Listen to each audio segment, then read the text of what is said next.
एक शाम प्राची टीवी पर सीरियल देख रही होती है। तभी उसकी सास वहाँ आती है। अरे सीरियल में तो ऐसे मग्न है जैसे आज रात का खाना पड़ोसी आकर बनाएंगे। मुझे पता ही नहीं था आपने अपने बेटे की शादी पड़ोस में भी की हुई है। हैं? मतलब?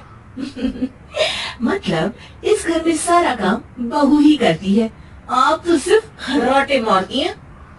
अच्छा जी, फिलहाल तो तुम आराम फरमा रही हो, चलो जाओ, ये मेरी टीवी देखने का समय है। आहा, इसीलिए मुझे भगाया जा रहा है। सॉरी, अब तो बिल्कुल नहीं जाऊंगी।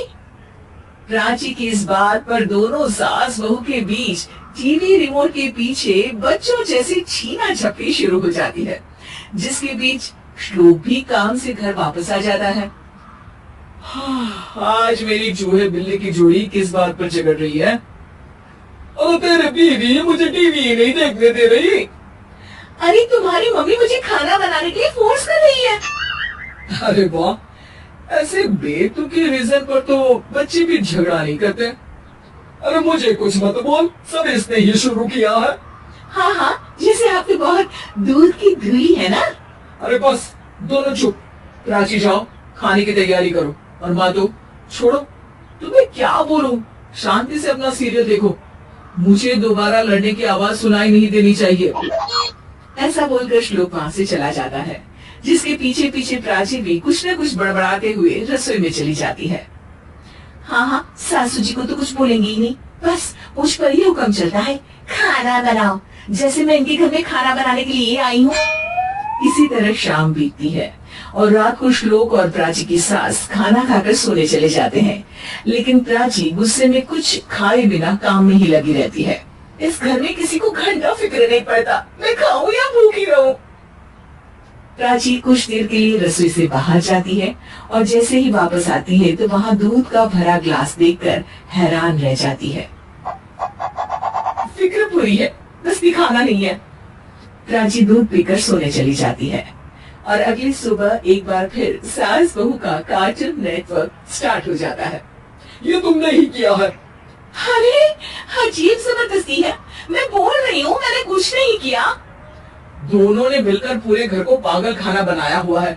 यहाँ कोई नॉर्मल इंसान तो रह ही नहीं सकता, इसीलिए अब पड़ोसी क्या रिश्तेदार के घर आने से कतराते हैं। और सुन बेटे, तू भी चंगा, तेरी माँ भी चंगी, तेरी बीवी भी चंगी, रिश्तेदार। हाँ जी, आपको नहीं पता क्या, गंगाधर ही शक्तिमान है, रिश्तेदार ही। हाँ हाँ, बस समझ गया। कभी जानवरों जैसे लड़ेंगी तो कभी जुगलबंदी करेंगी। भाई मैं आप दोनों के बीच में नहीं फंसना चाहता। सास बहू की इस मनमौजी जोड़ी से परेशान होकर श्लोक अपना सिर खुजलाता वहाँ से चला जाता है। चलो अब मैं भी कीर्तन में जा रही हूँ। इस पर जैसे ही सास कमरे में अपना पर्स लेने जाती है तो वहाँ नाश्ते की प्लेट रखी देख मुस्कुराने लगती है और नाश्ता करके घर से बाहर निकलते हुए कुछ पैसे टेबल पर रख जाती है, जिसकी कुछ देर बाद सिलेंडर वाला घर आता है। ओ मोरी मैया, मैं सिलेंडर के बारे में तो बिल्कुल भूल ही गई थी। घर खर्च के सारे पैसे भी मम्मी के पास है और श्लोक से बोला तो उल्टा 4 बात सुनाएंगे। प्राची ये सोच ही रही होती है कि अचानक उसका चेहरा चमक उठता है और वो घर में आकर इधर उधर देखने लगती है। तभी उसकी नजर टेबल पर रखे पैसों पर पड़ती है, जिन्हें वो सिलेंडर वाले को दे देती है। ये सब श्लोक देख लेता है। अच्छा बेटे, इतना बड़ा घोटाला, सबके सामने मैं तेरी दुश्मन और पीठ पीछे तेरी मेरी यारी। इस पर श्लोक एक प्लान बनाता है और शाम को सब एक साथ बैठे होने पर बोलने लगता है। वाह, तुम दोनों की बहुत लड़ाई होती है, इसलिए मैं सोच रहा हूँ कि प्राची को उसके घर छोड़ाऊं, इससे वो भी खुश रहेगी और तुम भी।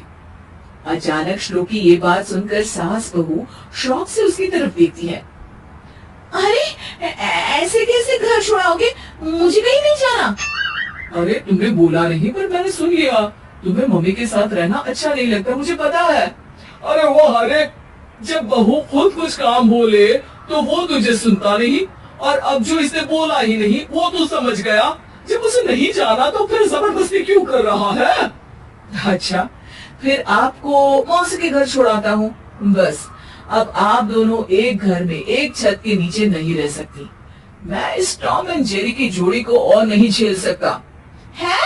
ऐसे कैसे नहीं रह सकते? तुम्हें इतनी दिक्कत है तो तुम्हारा बोरिया बिस्तर पैक कर देती हूँ, लेकिन मम्मी जी कहीं नहीं जाएंगी। बिल्कुल यही सुनना था मुझे। अगर दोनों में इतना ही प्यार है, फिर हर वक्त ये लड़ाई का नाटक क्यों करती हो? देखा मैंने कैसे माँ किचन में दूध रखती है और तुम उनके लिए कमरे में नाश्ता रखती हो, और कैसे वो पहले ही तुम्हारी दिक्कत समझकर घर में पैसे रखकर बाहर जाती है। अरे भाई, इतना ड्रामा तो डेली सोप में भी नहीं होता जितना तुम दोनों ने इस घर में फैलाया हुआ है।